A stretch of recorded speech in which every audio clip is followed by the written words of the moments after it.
Buenas tardes.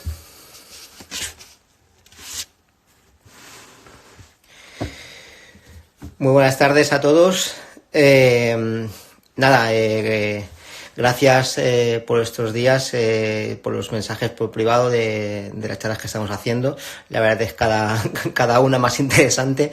Y nada, y hoy tenemos un invitado de lujo esta tarde. Vamos a contar con Alejandro Peña, que bueno, experto en podología deportiva y actualmente pues no trabajando en la élite profesional. Nos va a aportar muchísimo seguramente sobre esa visión de podólogo dentro de ese staff deportivo médico, como puede ser en un equipo profesional, ¿no? Esa relación entre fisio, entre adaptador, entre podólogo, ¿vale? Y cómo se transmite eso a la hora de recuperar lesiones y también de prevenirlas. Creo que está por aquí. Vamos a dar paso a Alex. Si lo podemos conectar. Buenas tardes, Alex. ¿Estás por ahí? Ahí está. Muy buenas. Muy buenas, Alex. ¿Cómo estás? ¿Qué tal? ¿Qué Pues tal muy por bien, tío. ¿Se Sevilla? me ve bien? ¿Se me escucha? Se te escucha perfectamente y se te ve mejor. Estupendo. La más de guapo, Genial. como siempre. Y me he pelado de manera casera. El experimento no ha salido mal del todo, pero bueno, nos la hemos jugado. La hemos jugado. Me ha quedado bien para la ocasión. Me ha quedado bien para la ocasión. ¿Qué tal por Sevilla? ¿Cómo estáis? Pues muy bien. Bueno, aquí estamos como en todos sitios, Uh-huh. confinados y intentando ser responsables en casa, pero bueno, a ver si Es lo que pasa todo toca. pronto. Creo que lo que toca, ser responsables y yo creo que por el bien de todos toca ser conscientes de la situación que vivimos hoy en día. Pues nada, nos entretenemos de otra manera haciendo charlitas y nada, y aportando conocimientos y haciendo llegar eso a las casas. Claro que sí. Hemos intentado hoy, eso sí, lo que puse en el post, intentar contestar un poquito más a la gente, así que se anime todo el mundo que esté viendo a hacer Eso las es, preguntas que quieran, que las leeremos, ¿vale? muy bien, perfecto. Vale, vamos a dar 2 minutillos de margen que se va incorporando la gente. Veo mucha gente Muy bien. conocida, otra tanto conocida, seguramente que serán por tu parte. Y nada, y la verdad es que un placer saludar a toda esta gente que Pues ha también, dedicado el domingo a estar con nosotros.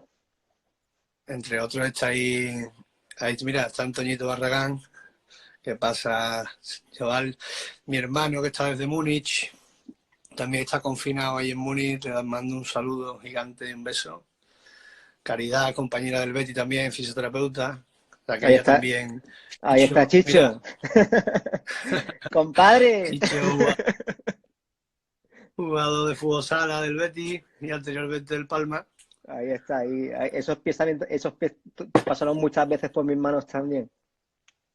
Totalmente. Juan Sánchez también es redactador, ahora mismo está actualmente trabajando en Rumanía, Uh-huh. en fútbol. Y le mando un saludo también desde aquí. Oye, Carlos Fidel Marcelo, compañero de aquí de Palma, grande tú también, Marcelo. cuando quiera, compañero, empezamos. Pues nada, mira, Beña, para entrar un poquito en materia y redigir un poquito la charla, le habíamos puesto el título de esa relación entre el podólogo con el fisio y con el redactador, ¿no? Entonces yo creo que la pregunta ahora clave es esa. La primera pregunta tiene que ser esa y es que desde tu punto de vista y de tu experiencia en un equipo profesional, ¿cuán ves de importante, o sea, cuánto de importancia le das tú a esa relación que existe o que debería existir entre el podólogo, el fisioterapeuta, para que se ha caído, y el redactador a la hora de prevenir o de trabajar sobre una lesión de un deportista? Pues bueno, actualmente de la manera que tenemos de trabajar, la relación es total. O sea, es una simbiosis que prácticamente dependemos el uno del otro. Tanto relación podólogo-fisio como podólogo-redactador. Uh-huh. Es un pack en el que se trabaja conjuntamente, se pone todo en común y es fundamental para el día a día. O sea, es que es la manera de trabajar que tenemos en cualquier lesión, tanto a nivel preventivo como a nivel de que ya está la lesión activa. A nivel preventivo, sobre todo en pretemporada, se hacen los estudios conjuntamente también, o sea que Uh-huh. se hacen los diferentes test, diferentes postas, digamos, y después se ponen todos esos test en común para valorar los resultados, ¿no? De forma conjunta. Entonces, aportamos desde la podología aportamos nuestra visión biomecánica del asunto Ujú. y aportamos nuestros conocimientos y nuestra opinión. Se nos valora exactamente igual. De hecho, Ujú. estamos en el mismo nivel, podología, fisioterapia, adaptación en ese sentido. Y, y todas las opiniones que van surgiendo pues se tienen en cuenta y se toman medidas en base a ellas, ¿no? Ujú. Estás comentando que, bueno, que es súper importante, sobre todo, quizás, pues eso, desde tu punto de vista y desde la biomecánica, pues valorar a los jugadores, ¿no? Y de ahí, pues sacar conclusiones y después ponerlas en común, ¿no? Eh, Dentro de esa valoración, por ejemplo, si hablamos, por ejemplo, de una pretemporada, que yo creo que es clave a la hora de pasar test de valoración, desde el punto de vista de la podología, eh, ¿qué test o qué valoraciones crees sumamente importantes a la hora de trabajar con un jugador o con los jugadores y a la hora de poder testear eh, esos aspectos y poderlos poner en común con los demás miembros del staff médico? Pues mira, dentro de la batería de test Mm. tenemos mucho, sobre todo hacemos mucho hincapié a los test dinámicos, al trabajo dinámico, Ujú. la grabación de alta velocidad de la carrera, por ejemplo, es fundamental. El análisis dinámico de la carrera con sensores también es fundamental. Y todo lo que es trabajo de presiones también. La plataforma de presiones es una herramienta que usamos mucho y nos da mucha información sobre diferentes elementos de la biomecánica y sobre todo, ya te digo, todo lo que sea relacionado con la dinámica. Ujú. Porque al final el jugador, obviamente, los test estáticos nos dan información, por supuesto, mucha, sobre todo a nivel estructural, de cómo está el tejido estructuralmente, pero después a nivel de biomecánica pura, esa dinámica es la que nos va a dar más datos después para poner en práctica tratamientos o, bueno, sí, diferentes tratamientos, ya sean podológicos o ya sean de adaptación o de fisioterapia. Vemos muchas, por ejemplo, muchas deficiencias musculares, vemos que no trabajan bien ciertos grupos musculares Ujú. en ese análisis dinámico y eso se informa, por ejemplo. Si Ujú. vemos, por ejemplo, el glúteo medio, ¿no? Que es muy común que no trabaje bien en fútbol, por ejemplo. Si vemos que el glúteo medio no funciona en un jugador en concreto, oye, pues se informa al redactador en este caso, al preparador físico, mira que aquí hemos detectado este fallo y se trabaja sobre ello antes de que dé clínica, por supuesto, ¿no? Se generan diferentes patrones en los deportistas y después pues se toman medidas en base a ello. O sea que básicamente eso, a nivel de test, los Ujú. test dinámicos, plataformas de presiones y los test estáticos que nos dan información estructural sobre todo, de cómo están las cadenas musculares, si están más acortadas o no, en fin, ese tipo Ujú. de información. Genial, mira, saludamos a Dani. La competencia a nivel futbolístico hablando. Totalmente. Sí, Y el un podólogo saludito, del Sevilla y amigo mío de podólogo, promoción y de alto también, o sea que podólogo del Sevilla, Dani, y gran persona, excelente persona. He tenido la verdad el lujo de trabajar con él y vamos, se le echa mucho de menos también. Y nada, también ha aprovechado que se ha incorporado Manu, una persona que nos está viendo desde México, y la verdad es que, sí. jolín, que desde tan lejos también se quieren conectar para estar con nosotros, también, pues nada, simplemente darle las gracias por estar ahí y también mandarles un saludito. Eh, a nivel bueno, decías de dinámico, yo también coincido contigo, Peña, que creo que es súper importante en una pretemporada valorar a esos jugadores o al deportista élite en la dinámica de carrera. Pienso que es importante porque de ahí, como comentabas tú, se pueden sacar muchas conclusiones, ¿no? Si nos centramos un poquito en materias, nos centramos, por ejemplo, en biomecánica pura y dura, pues bueno, sabemos que, por ejemplo, en un jugador que a la hora de la máxima extensión de rodilla, pues si esa rodilla, como bien comentábamos, sobrepasa esos grados de 0 grados más 1 de margen de error, pues podemos encontrarnos ante un factor de riesgo en ligamento cruzado anterior, por ejemplo, ¿no? Por Entre ejemplo. otras cosas, me Sí, imagino. entre otras cosas, podemos ver a nivel de pie, de pisada, si tiene una pisada más en valgo, nos puede generar durante la temporada alguna fascitis plantar, son muy comunes, están relacionados muy Mm. directamente con un pie valgo, pie plano valgo, incluso pies cabos también. Ujú. Nos da mucha información en diferentes patologías, a nivel de rodilla sobre todo también, ¿no? Si hace un gesto en valgo la rodilla en algún rocker de la marcha, pues eso nos da una información valiosa de cara a trabajarlo anteriormente, ¿no? Y sobre todo a nivel de redactación y Ujú. fisioterapia. Todas estas cosas yo creo que es importante. Desde la podología se informa, digamos, hacemos el estudio y se informa, pero muchas de estas cosas que vemos pasan directamente a ustedes, a fisios y redactadores. Porque en las primeras fases iniciales, si nosotros detectamos un problema que es asintomático, por ejemplo, esto que has dicho tú, ¿no? Que tenga una hiperextensión de rodilla, Correcto. pero el jugador nunca ha tenido lesión de ese tipo ni refiere síntomas, no se trabaja tanto a nivel de plantillas de momento como a nivel de redactación y fisio. O sea, primero pasa a ustedes, se trabaja sobre él, si el jugador responde perfectamente, pues se mantiene. Si vemos que son problemas estructurales que están ligados directamente a deficiencias en el pie, pues sí podemos poner plantilla, por supuesto, ¿no? En lo que hemos hablado antes, un pie valgo, ¿no? En el ejemplo ese, oye, se puede trabajar, de hecho se trabaja, en lo que primero también pasa a ustedes, se trabaja sobre el tibial, se trabaja sobre esa musculatura intrínseca del pie, pero como acompañante, si genera alguna sintomatología, alguna molestia o cualquier cosa, pues se le pone la plantilla. En estos casos, sí. Hablando un poquito hemos sacado el tema de la plantilla y demás, como tratamiento desde el punto de vista podológico, ¿no?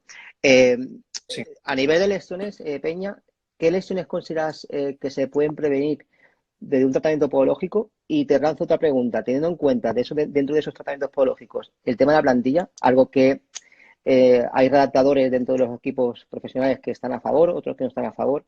Y bueno, y hay jugadores que incluso son reacios a ponerse, otros que sí. Por un lado, ¿qué lesiones se puede prevenir en el tratamiento con el tratamiento podológico? Y por otro lado, plantillas, sí, no, ¿qué opinas? Bueno, por la primera pregunta, ¿no? Las lesiones así más típicas que solemos trabajar y solemos ver. Por ejemplo, vemos muchas pubalgias, eso a nivel de podología. A priori no se trabaja demasiado en consulta, por ejemplo, no te viene mucho a la consulta gente con pubalgia, no sé que venga derivado por un profesional que sepa la importancia de la podología en este campo, pero en fútbol sí lo vemos mucho, o sea, en equipos y en élite, no solo en fútbol, sino en el deporte de élite, se ve bastante esta patología. Y esta patología, por ejemplo, la pubalgia, está muy ligada, muy relacionada con las dismetrías. Muchas veces está asociada la pubalgia a la dismetría. No siempre, por supuesto, pero sí que muchas veces lo vemos, ¿no? Esa relación. Entonces, el análisis ahí, el estudio biomecánico es importantísimo para ver el origen de esa pubalgia, porque puede ser por muchísimos factores, que tenga un ilíaco posterior demasiado exagerado, que tenga compensaciones demasiado exageradas, pero sobre todo la base suele ser esa dismetría. Entonces ahí nosotros tenemos un papel fundamental con las plantillas.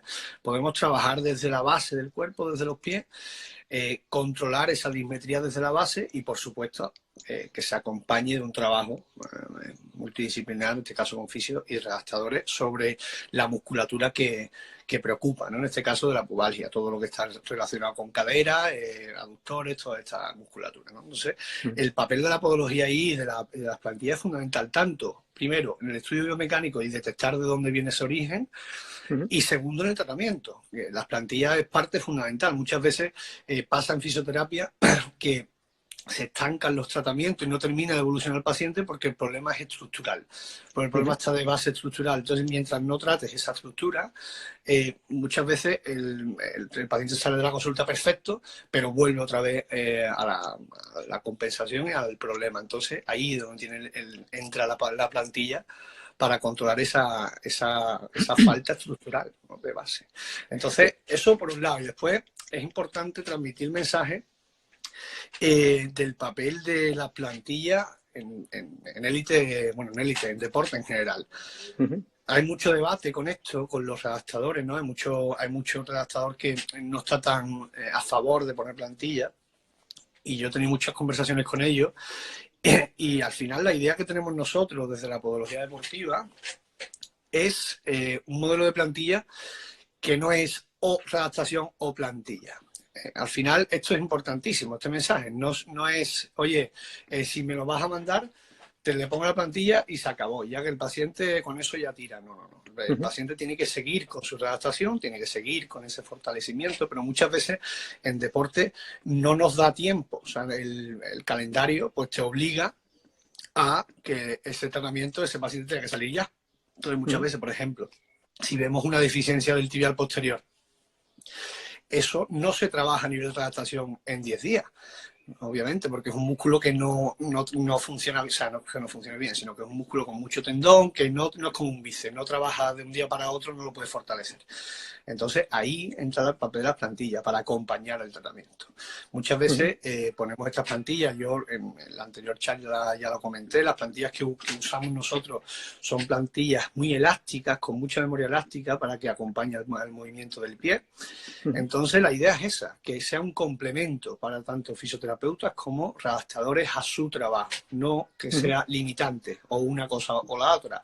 Al final este mensaje es importante y obviamente en deporte de élite se entiende perfectamente y se trabaja así, ¿no? Pero muchos redactores no conciben el concepto de plantillas por eso, porque se cree que la plantilla es un elemento rígido, ortopédico, que lo que va a hacer es limitar la funcionalidad del pie, y es todo lo contrario. Al final lo que queremos es mejorar la estructura para que la musculatura trabaje idóneamente, ¿no? Esos vectores de fuerza del tendón trabajen mejor y todo vaya mejor. Entonces, crear armonía a nivel tanto muscular como estructural del pie, para que la funcionalidad que se trabaja desde la readaptación, pues funcione bien. Sí, yo creo que la idea, yo creo que la idea, sí, yo creo que la idea que hay que dar es que quizá la plantilla no sustituye una redactación, sino que complementa esa redactación y le da un plus, ¿no? En esa fase aguda, ¿no? Claro. Quizá que después a lo mejor se puede valorar, a lo mejor quitarla más adelante, Claro, cuando ya se haya recuperado el jugador, pero en esa fase aguda donde los timings de recuperación son tan estrictos, son tan, evidentemente, claro. pues bueno, te viene sometido a la presión de que el jugador tiene que jugar sí o sí, pues a lo mejor esa plantilla lo que genera es un plus y ayuda a que esa redactación pues sea un poquito más rápida o corregir esa biomecánica lesiva en una fase más aguda, a más corto plazo y después ya pues pensando en sustituirla más a largo plazo, ¿no? Quizás, ¿no? Totalmente. Aparte de eso, que se puede valorar después cuando el redactador o el fisio considere que su trabajo ya está bien, se vuelve a valorar. Si ese pie ya está trabajando por sí solo bien, se puede quitar la plantilla sin problema. ¿Sabes? Que al final esto tiene que ser como una herramienta más, un complemento y que se valore de esa forma. Yo creo que ahí está, bueno, lo comenta Jara ahora mismo también, que dice que el trabajo en equipo es el éxito del entrenamiento. Yo creo que es un claro ejemplo, ¿no? Que el trabajar en equipo y esa relación que pueda existir, esa comunicación de ratador, podólogo, al fin y al cabo es lo que va a hacer que la recuperación sea más exitosa, ¿no? Porque tú ahí puedes decir, oye, mira, pues yo a este jugador le metería este soporte para intentar recuperarlo antes, o yo qué sé, o a lo mejor veo que hay una asimetría y a lo mejor una posible pubalgia o lo que sea, pues oye, pues mira, trabajar ese aspecto quizás que seguramente lo vamos a sacar antes. Entonces yo creo que de ahí esa conexión y ese éxito y esa, pues bueno, esa existencia que tiene que haber entre los tres miembros que se capan de trabajar un poco ese tren inferior, ¿no? El redactador, fisio y en este caso el podólogo, ¿no? A raíz de lo que estamos hablando, yo estoy apuntando las diferentes preguntas que están haciendo la gente, o sea, no os preocupéis que las iremos contestando poco a poco, pero ha salido una más o menos que está relacionada con lo que hablábamos ahora, y es que si se trabaja a nivel de la bota, es decir, si se trabaja en esos aspectos, se tiene en cuenta la bota de fútbol o de fútbol sala que utiliza el jugador, el modelo, la colocación que tienen los tacos. ¿Valoráis esos aspectos? Sí, la pregunta Marcelo. Que sí, se trabaja sobre la bota, sobre todo la bota, es verdad, que se hacen recomendaciones en niños en diferentes etapas, ¿no? Por ejemplo, en niños más pequeños, pues se recomienda a los padres que le compren las botas diferentes, bueno, dependiendo del pie que tenga, pero por norma general son recomendaciones bastante generales porque, bueno, intenta evitar los tacos de tierra dura, por ejemplo, cuando se juega en césped artificial, hace mucho hincapié en que cada bota tiene que jugar para una superficie indicada y los tacos están para eso, ¿no? El multitaco, bueno, diferentes tipos de tacos. Y después en deportes ya más de élite se trabaja mucho sobre la bota, porque muchas veces, por ejemplo, nos da problemas a nivel de metatarsalgia. En tacos hablo, ¿eh? En sala, después hablamos también de esto, pero en sala suelen ser suelen ser todas más parecidas dentro de lo que cabe. Diferentes formas, unas más estrechas, otras más anchas, pero sobre todo en tacos de fútbol son las que más problemas nos dan. Y ahí sí que se trabajan primero. Si, por ejemplo, tenemos problemas de metatarsalgia, porque tenemos problemas de una sesamoiditis del primer metatarsiano, que es muy común también en fútbol, se trabaja sobre el taco. Ese, si tiene un taco incidiéndole justo sobre la cabeza del primer metatarsiano, pues se ve, incluso se hacen radiografías con la bota puesta para ver exactamente los tacos, dónde están, en qué estructura están dañando exactamente, y con esa radiografía pues vemos exactamente lo que está pasando dentro de la bota, ¿no? En el pie. Y se puede pulir el taco, se puede limar el taco, cortar el taco, se puede hablar incluso con la casa comercial para que quite un taco o lo ponga en otra parte, si el taco ese es fundamental para el agarre, pues lo que hacemos es hablar con la casa comercial, oye, hazle a este jugador una bota con este taco más atrasado. Y la hacen también. En quinto metatarsianos también, que da mucho ruido. En fútbol también se trabajan, si tiene, por ejemplo, una estiloide, una apófisis estiloide muy, muy marcada en el pie, y tiene un taco justo dándole en esa apófisis estiloide, pues también se trabaja sobre ese taco, por supuesto, incluso quitándolo muchas veces, ¿no? Lo que pasa es que es verdad que los tacos de quinto meta, si los quitas, pues tienes riesgo de que pierdas estabilidad lateral. Entonces lo que se suele hacer es o limarlo o hablar con la casa comercial para que se le mueva de sitio. También hablar sobre modelos, si tienes un pie, por ejemplo, muy inestable, si te pones unas botas muy estrechitas, como pueden ser, bueno, no es por hablar de marca, ¿no? Pero, por ejemplo, Nike suelen ser botas más estrechas, con normas más estrechas. Claro, esa horma estrecha, hay jugadores que le gusta, pero le viene fatal para su biomecánica porque tiene un pie muy estrecho, tendente a los 15 de tobillo, entonces se busca siempre un poquito más de superficie en la horma con otras marcas, o dentro de esa misma marca con otros modelos que también los tienen, para que también la plantilla entre bien y tenga más superficie de apoyo sobre el pie, ¿vale? Entonces se trabaja mucho sobre la bota y se tiene muy en cuenta. Y aparte, por supuesto, ver que la bota sea de buena calidad, que venga bien, que no sea muy inestable, en fin, todo eso se tiene en cuenta. Pues hablando de todo eso, al fin y al cabo, lo que vamos a hacer es con esa bota intentar, pues bueno, prevenir ciertas lesiones, ¿no? Y hacer que esas molestias vayan disminuyendo, porque además, hablando de lesiones, una de las recomendaciones que se podían dar es la que comentabas tú, ¿no? Valorar la bota, si por ejemplo ese pie o en un upper, digamos, muy estrecho, que evidentemente digamos la biomecánica del pie está ahí un poquito más limitada, pues buscar pues es un upper con un poquito más de ancho para que el pie sea un poquito más estable, sobre todo en pies que generan bastante inestabilidad, ¿no? Pero Claro. aparte de eso, ¿qué otras recomendaciones, Gita Peña, desde tu punto de vista, nos podrías dar para prevenir, digamos, lesiones en ciertos jugadores? Por ejemplo, no sé, se me ocurre, aparte del upper, pues no sé, valorar, pues yo qué sé, lo que comentábamos antes, ¿no? Si ese pie, pues detectas que tiene una insuficiencia en el primer dedo, o por ejemplo, hablando de fútbol sala, nos encontramos con muchos jugadores pues, bueno, con lesiones en el talón, ¿no? En talalgias o en la base del quinto meta, ¿no? O por esos apoyos. Entonces, ¿qué nos ayudaría a prevenir ese tipo de lesiones desde tu punto de vista o desde tu experiencia? Pues mira, una cosa fundamental, que esto sirve tanto para profesionales, para fisios y redactadores, como para el público de calle, es tener en cuenta el estudio biomecánico. Eso es fundamental. Si te dedicas a un deporte, hacerte un estudio. Porque de ese estudio sale mucha información muy, muy importante que nos va a ayudar a prevenir, sobre todo. Entonces, te haces el estudio biomecánico de la pisada y de ahí sale mucha información. Entonces decimos, oye, pues mira, efectivamente tienes una debilidad de este primer radio no te va bien, cualquier cosa, o tienes un tipo de pie que es más propenso a este tipo de patología, con lo cual hay que trabajar y prevenir sobre esto. Por ejemplo, lo que has dicho antes, ¿no? Talalgia. Si tienes un pie muy cabo, con mucho impacto en el talón, como puede ser los deportes de pista, ¿no? Fútbol sala, que esas frenadas y se trabaja mucho sobre el talón. Pues claro, si tienes ese tipo de pie, estás comprando muchas más papeletas de que te surja un problema en esa cadena posterior, ya sea a nivel de talón, a nivel de Aquiles, sóleo, gemelo y todo, isquios. Entonces, si desde el estudio sacamos esa información, oye, pues ya es trabajo tuyo, trabajo de fisio, trabajo con el informe del fisio, por ejemplo, lo ve y dice, oye, pues mira, esto ya me da a mí información para trabajar sobre este jugador, ¿no? Los céntricos de gemelos, excéntricos de solo, el tríceps en general, por ejemplo.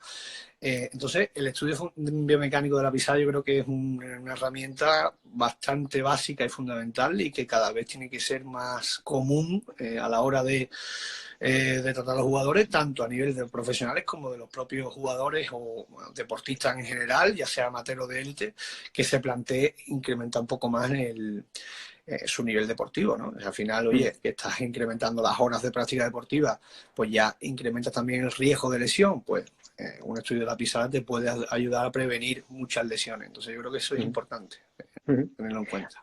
Después, bueno, Podoteam ha hecho una pregunta que después contestaremos, pero ha hecho una... Jaime y Sara de Valencia, un besito desde aquí. Son unos fenómenos.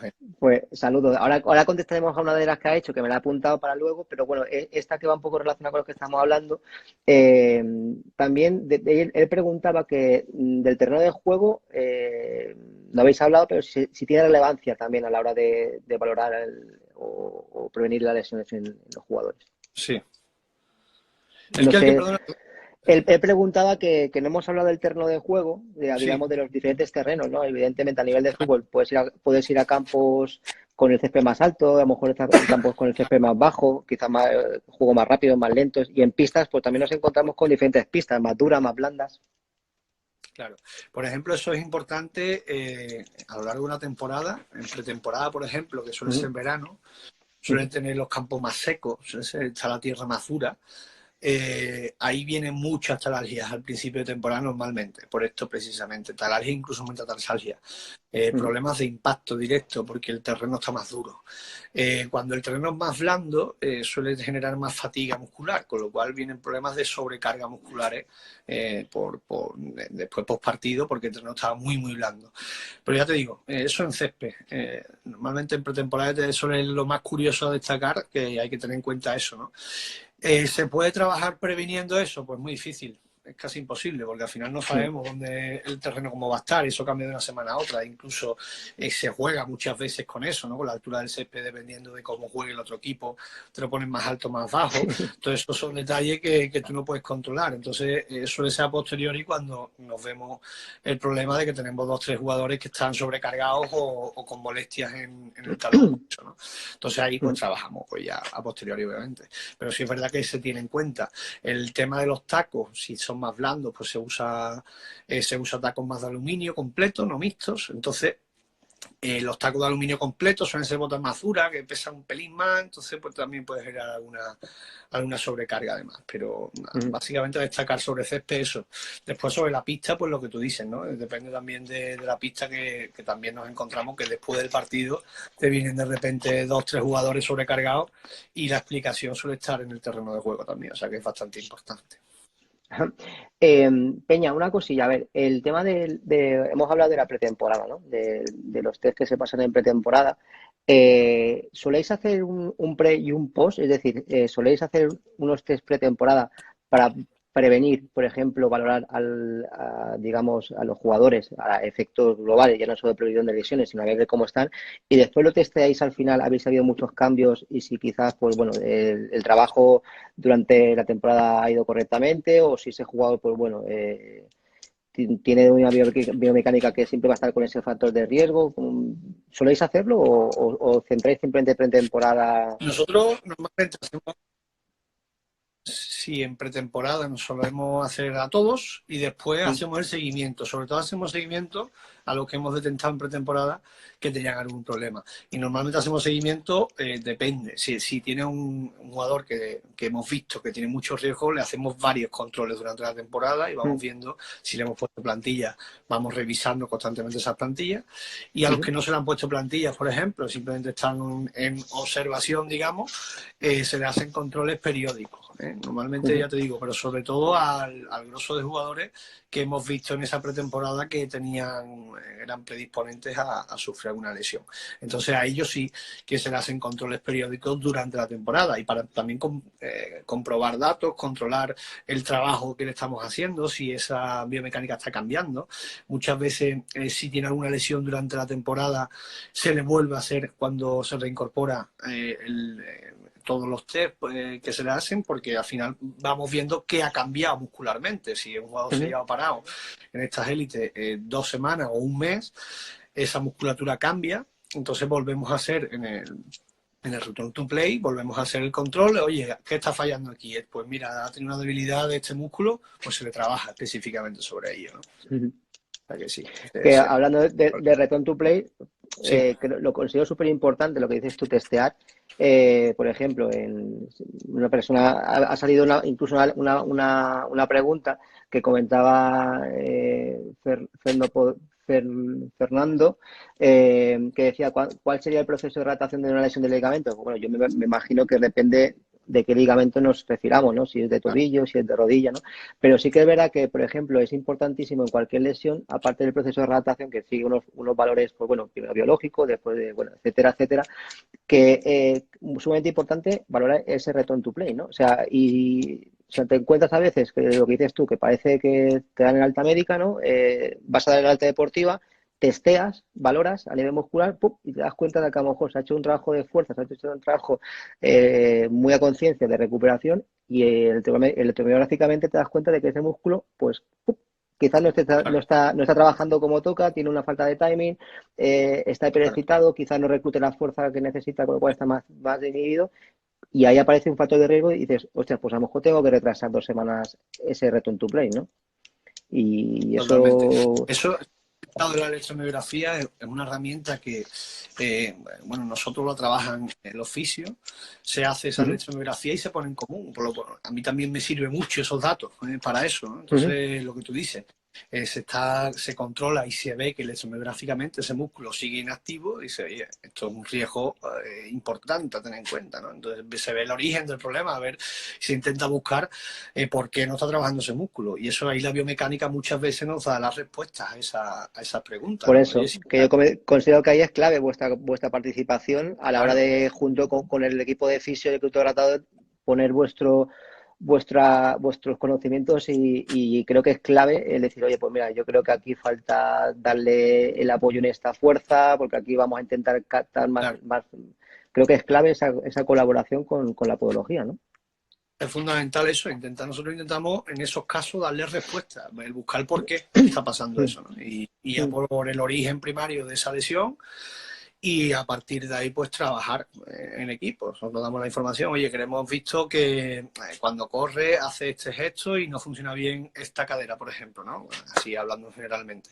Pues claro, pues si ese origen, eso se ha pasado por alto, pues claro, esos son detalles que al final nos da esa excelencia y buscar el por qué está pasando eso y atacar ese origen. Después la sintomatología se trabaja aparte, por supuesto, la inflamación, todo lo que esté desarrollando en sí la lesión, por supuesto que se trabaja, pero no nos quedamos en tratar la lesión en sí y la sintomatología propia de la lesión, no nos quedamos en trabajar esa rotura muscular, por ejemplo, sino trabajar también el por qué se ha roto eso.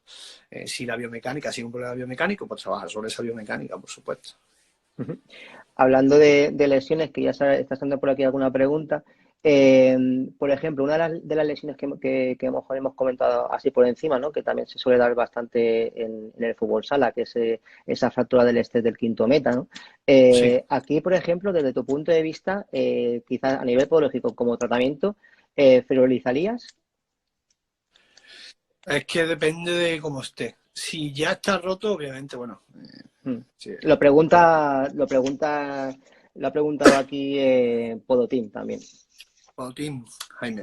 Bueno, Jaime Osana, no sé quién es el que está escribiendo. Se ferolizaría, depende. Si ya está roto, sí, por supuesto. Tiene, bueno, hasta que el tejido cicatrice y demás, pues tiene que tener su tiempo. Después, si se opera, por ejemplo, que es muy frecuente que los quintos se operen y se pongan una placa, un tornillo o algo para fijarlo, hemos tenido casos que suelen ir bastante bien las descargas en plantilla. Descargas dependiendo, porque sobre todo suelen ser fracturas precisamente por estrés. Entonces intentamos liberar de carga, haciendo cambios de plano en la plantilla, poniendo digamos, más material en la zona que no apoye ese quinto para hacer una descarga completa de ese quinto. Eso suele ir bastante bien. Eso hay que tener cuidado también para no generar inestabilidad, porque si el paciente tiene un pie muy varo, por ejemplo, y le metemos un mordisco a la plantilla en todo el quinto y le quitamos estabilidad lateral, pues hay que suplirlo eso con alguna forma. Por ejemplo, un trabajo específico de peroneos con fisio, con redactadores, para suplir esa carencia que va a tener en el apoyo. Pero claro, aquí es donde tenemos que poner la balanza, ¿no? Oye, si tenemos más riesgo de que se rompa porque es que está cargando demasiado, eso lo medimos con, por ejemplo, plantillas instrumentadas, vemos que los picos de carga en el quinto son altos, pues hay que descargarlo, eso está claro. Entonces, se descarga, pero al perder esa inestabilidad, pues se tiene que trabajar conjuntamente con fisio y redactación para que se haga el trabajo específico sobre ello, ¿no? Para que no tenga riesgo de esguince de tobillo en este caso.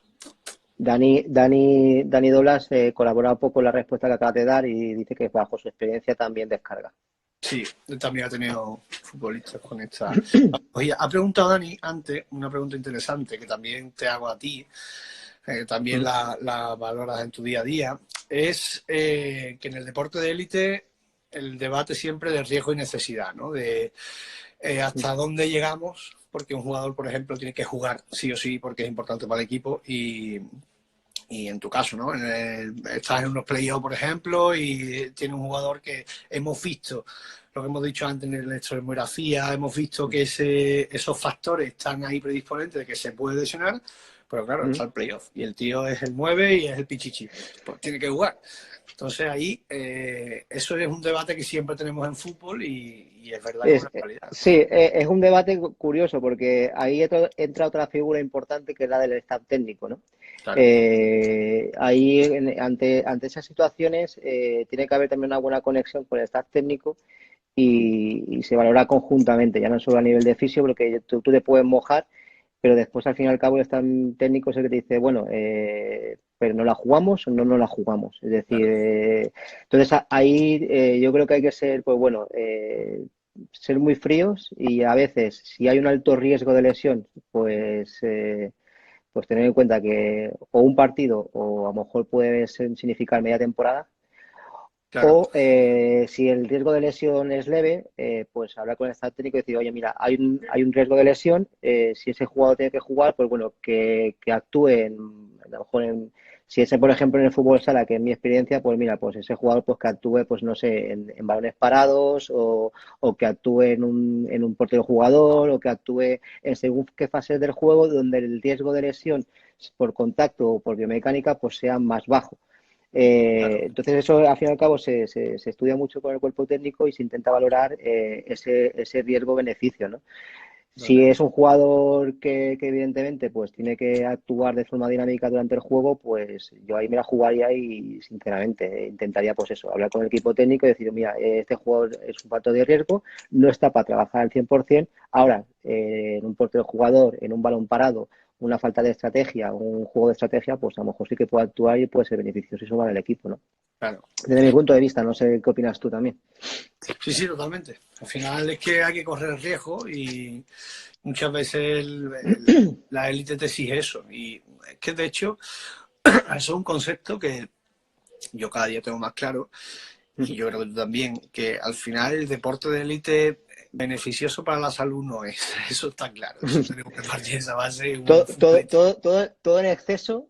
Totalmente. Entonces, hay muchas veces que nos encontramos en estas situaciones y el futbolista, por ejemplo, está muy acostumbrado a tener, por ejemplo, dolor. Es muy común que los jugadores jueguen con dolor, que entrenen con dolor y estén muy acostumbrados a convivir con ello, ¿no?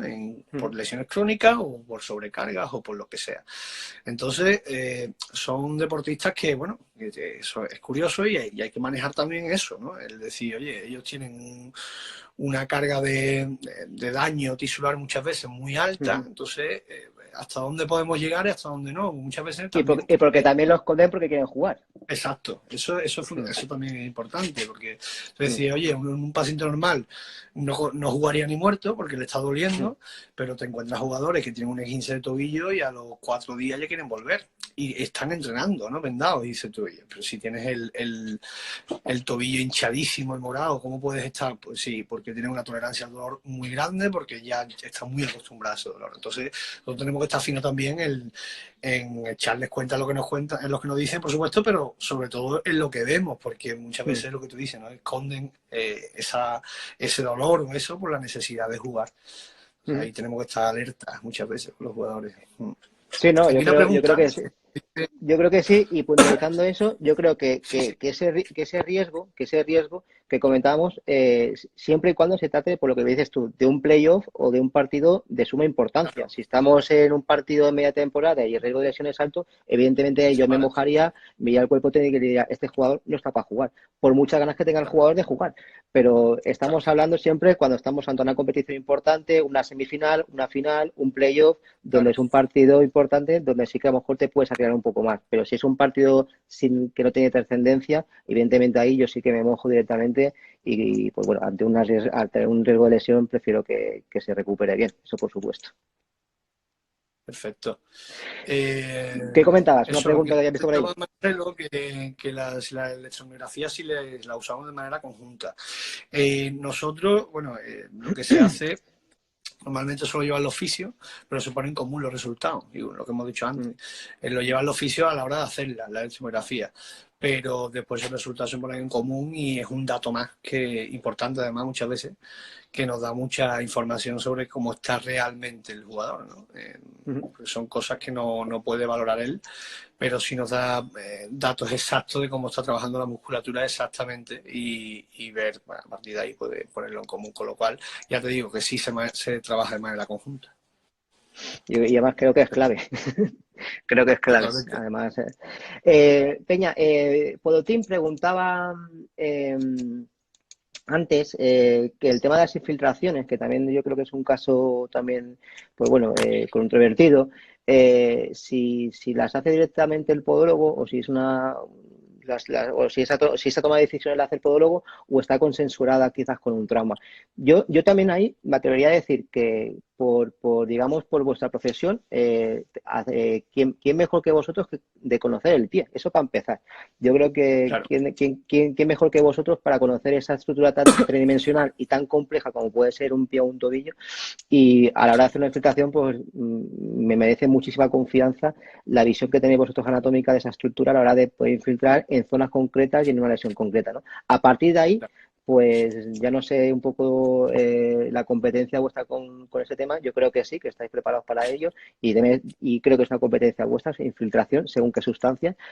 Pero lo bueno es que si a veces lo consensuáis con el trauma o directamente según qué casos ya Y pues eso tenéis la competencia para hacerlo.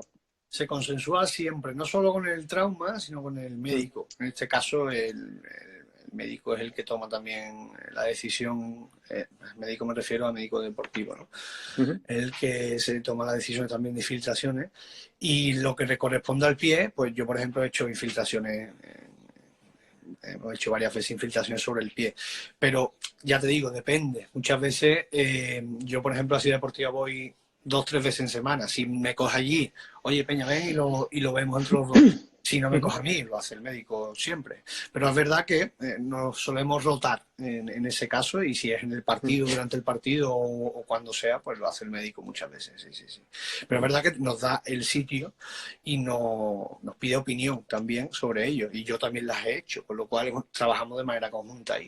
No hay una estratificación de esto es tuyo, no, porque al final el médico también sabe mucho sobre el pie y también da su visión sobre el tema, ¿no? Entonces a mí primero que me aporta mucho, aprendo también de eso y Ujú. segundo que no tengo ningún problema, no, por supuesto que no tengo ningún problema. Al final es un trabajo en equipo, eso no Y es hay que yo una creo que imposición claro de, oye, esto es mío y esto es tuyo. No, no, no, para nada. Se pone en común y se hace, sí, simplemente. yo es que creo que es la clave, sí, volviendo un poquito a todo lo que estamos comentando, yo creo que es la clave, ese trabajo en equipo y más en equipos profesionales donde, pues bueno, hay muchos temas de los cuales hablar. Esa coordinación médico, metemos ahora la figura del médico a nuestro rol de podólogo fisio redactador, pero esa figura médico, podólogo fisio redactador, bueno, yo creo que es un ente clave y que no que cada uno quiere hacer un poquito su guerra por su lado, ¿no? En el sentido de, bueno, pues yo tengo mi parcelita, yo en la medicina de aquí Claro, no podéis entrar vosotros, yo soy redactador y lo que yo hago aquí pues es lo que yo creo y aquí claro. no podéis opinar. Entonces yo creo que eso es en detrimento rendimiento de los jugadores, del equipo y evidentemente de los resultados, ¿no? Entonces yo creo que es clave. Y de nosotros mismos, ¿eh? Y de los profesionales, porque al final, poniéndolo todo en común, se aprende mucho en el día a día de los otros compañeros. Entonces, sí, si sin duda. en común y no tienes ese ego, al final el problema es que, o sea, la virtud de esto es intentar luchar contra los egos personales. Para que funcione bien un trabajo en equipo, creo yo que eso es fundamental. Si en un trabajo en equipo no hay egos, y la opinión del compañero la aceptas como, no como una crítica, sino como algo que te puede aportar a tu trabajo, pues ahí es donde está la clave de que todo vaya creciendo. Si tenemos mucho ego y tenemos, oye, es que estás pisando mi terreno, es que esto no te pertenece a ti, ahí es donde empiezan a venir los problemas. Y son problemas tontos, que realmente no nos aportan nada. O sea, al final, que otro compañero te dé su visión, lo único que te va a hacer es enriquecerte a ti, y el paciente, que al final el último beneficiario, se va a beneficiar, valga la redundancia, del conocimiento de dos personas, no solo de una. Con lo cual, yo creo que ahí los egos sobran por completo en un trabajo en equipo. Totalmente. Mira, saludo a Eloy, otro jugador del Palma que está por ahí, nos saluda. Un saludito, Eloy. A ver, pues... A ver, Peña, yo llevamos ya, ha pasado volando, llevamos 45 minutos hablando, tío, y la verdad es que ha pasado rápido, la verdad es que está siendo súper interesante la charla, tío, la verdad es que es un lujazo tenerte delante, por tu experiencia, por tu trayectoria y por tus conocimientos, la verdad es que a mí me está ayudando mucho a entender muchas cosas de la podología en el deporte de élite. Y si quieres vamos a centrarnos un poquito más en las preguntas que nos están haciendo los compañeros que nos están viendo. Vale. Mira, hay dos preguntas que me han hecho. Una que decía que si es malo gastar de manera desigual la suela del zapato al andar, ¿en qué medida o medidas es preocupante? Bueno, yo lo he leído antes esa pregunta, que es interesante porque sí es verdad que si se nota eso, si es por él el que está preguntando, que se nota eso, que se haga un estudio, porque de ahí puede derivar lo que hemos hablado antes. Eso puede ser por muchos motivos. Pero muchas veces, por ejemplo, está relacionado también con dismetría, la simetría de huellas, ¿no? Si hay compensaciones porque tienes una pierna un poco más corta que la otra, pues esas compensaciones pueden hacer que la huella sea asimétrica. Esto te puede derivar en problemas, pues bueno, no hay que preocuparse muchísimo. Si no tienes sintomatología tampoco hay que estar muy preocupado, pero sí es verdad que sería conveniente que por lo menos se hiciera el estudio para ver de dónde viene eso. Estoy hablando así por hablar, porque no lo he visto, ¿no? Pero si tiene una simetría de huella, pues normalmente está relacionado con algún elemento de dismetría o que tenga una deficiencia intrínseca del propio pie, y eso, si está compensado y no hace mucha actividad física o no hace la actividad que hace es siempre la misma, pues puede que no le tenga ningún problema. Ahora, si hace deporte, por ejemplo, sale a correr, muchas veces esto lo vemos en deportistas que vienen a consulta materno, que empiezan a correr y aumentan la intensidad de carrera, ¿no? Porque dicen, oye, pues me voy a preparar para una media maratón. Yo que iba a salir toda la tarde un ratito a correr, ahora me estoy preparando para una media maratón. Y ahí viene la lesión. Porque claro, tu cuerpo está adaptado a tu dismetría, muscularmente te adapta, pero en el momento que metes un poquito más de intensidad y se fatiga más la musculatura, esas compensaciones que hace tu cuerpo ya como que no funcionan tan bien porque está fatigada la musculatura, entonces ahí vienen los problemas. Y te pueden venir problemas musculares, te pueden venir problemas estructurales y lesiones de muchas índoles, sobre todo por el incremento de actividad física. Ahí, pues claro, que se haga el estudio antes de pensar en cambiar la actividad o cambiar su diario, pues que se haga un estudio de la pisada y ver qué es lo que podemos hacer desde la podología, claro. Después, Poduvidea pregunta que si se utilizan herramientas tecnológicas para medir si el jugador está recuperado de la lesión comparando condiciones pre-lesión. Bueno, yo creo que ahí hemos estado hablando un poquito antes, ¿no? Que sí, yo creo que sí, que se utilizan herramientas tecnológicas. Después, si acaso colaboras tú, Peña, pero bueno, aparte de ese estudio de biomecánica donde se ponen marcadores y se puede medir pues ciertos grados de biomecánica a la hora de la carrera y se puede medir. Después también, pues bueno, como hemos comentado antes, la electromiografía de superficie puede ser una herramienta tecnológica potente. También tensometría, por ejemplo, exactamente. porque además la electromiografía a veces, ten en cuenta que a veces, según qué jugadores, no tenemos una valoración prelesión, porque a lo mejor, pues bueno, no le hemos pasado una electromiografía a todo el mundo. Entonces la electromiografía Claro. a veces nos ayuda a testear con la pierna sana y a veces nos ayuda, pues eso, a valorar, pues bueno, tener al menos un punto de referencia con una pierna sana prelesión. Digamos, no la tenemos, a lo mejor pues en ese momento nos ayuda a comparar in situ pues con un punto de referencia que a lo mejor antes no teníamos, ¿no? Por eso me apoyaba un poco en esa herramienta porque creo que a veces puede ser interesante. Sí, sí, además yo creo que es la que más uso nos puede dar, ¿no? Para eso, Mm. para medir cuantitativamente en la actividad muscular. Bueno, lo que tú has dicho, el problema es que mediciones prelesionales pues no tenemos de todo el mundo. Mm. Es verdad que hay protocolo y se trabaja sobre eso, de intentar hacer mediciones a todo el mundo en etapas sanas para ver la normalidad y por si hay lesiones también durante la temporada. Eso se está haciendo, ¿eh? Pero es verdad que es complicado, no puedes medir a todo el mundo, sobre todo por logística y muchas veces porque no se tienen medios, dependiendo del club que estés, ¿no? Eso también, si estás en un club más modesto, pues no vas a tener ni las horas para trabajar ni el equipo para trabajar sobre eso y tan libremente, ¿no? En equipos profesionales pues sí se tiene, porque hay personal y hay equipamiento, pero claro, eso no siempre está. O sea, eso aplicado a un equipo más modesto es más complicado, la verdad. Lo único que podemos hacer de la tecnología, pues lo que hemos dicho antes, la plataforma de presiones, mediciones de la marcha, eso sí, en pretemporada, que ahí ya tienes tú eso en paciente sano, y después si seleccionas ese paciente, pues le vuelves a hacer estudio y ahí puedes ver las diferencias y puedes ver qué está pasando muscularmente. Peña, ¿cuál ha sido, digamos, el caso más complejo Luego, o hasta luego, Ranen?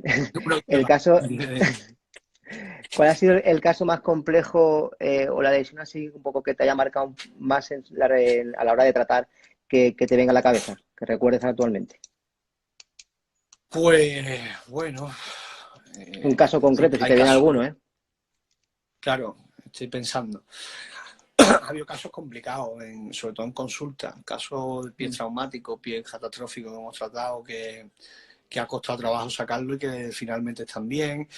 Eso sobre todo los más así, más bestias, ¿no? Que hemos visto.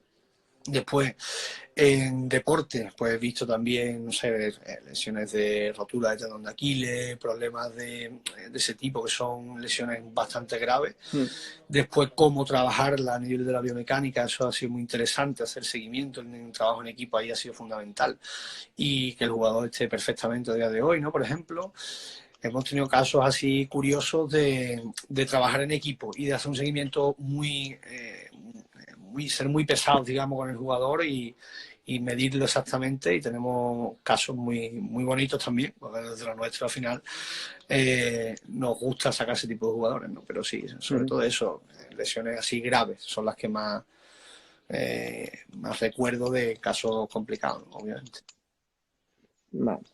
Después, por ejemplo, a ver, preguntan ya casos más Juan, complejos. había saludado a Juan Tomasita, que es un genio. Está todo Saludos. controlado, tranquilo. Es la tos nerviosa esa que le llamo yo, que yo también Claro, tengo a veces. tanta seca.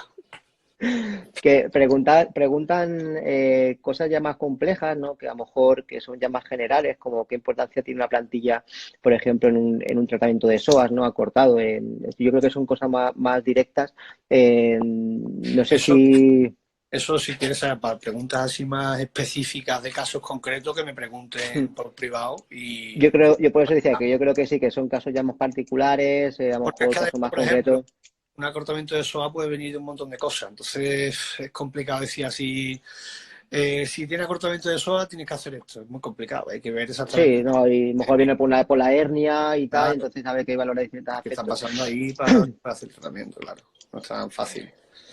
Guau, Peña, hostia, brutal la Ya, intervención, la verdad. Nos quedan 10 minutillos para que Instagram nos corte, que nosotros nos deja una hora de directo y la verdad es que está siendo muy interesante, la gente está preguntando bastante. Yo dejaría 5 minutillos más por si hay alguna pregunta así interesante de relacionada con el tema del que hablamos y después ya iríamos a despedirnos, ¿no? Pero bueno, ¿qué opinas tú? Sí, sí, perfecto. Yo por mí encantado, ha sido un placer. O tienes, La verdad, o tienes que ir a algún lado. no, tengo ahora un par de cositas que hacer. Tengo que ir a la azotea a quitar el tendido de la ropa, es lo único. No, no, No, tío, no, bueno, no, la verdad que ha sido Eso, dime. no, que digo que si no tienes perro para salir a la calle. Que va, no tengo ni perro. Por no tener, no tengo ni perro, o sea que complicado.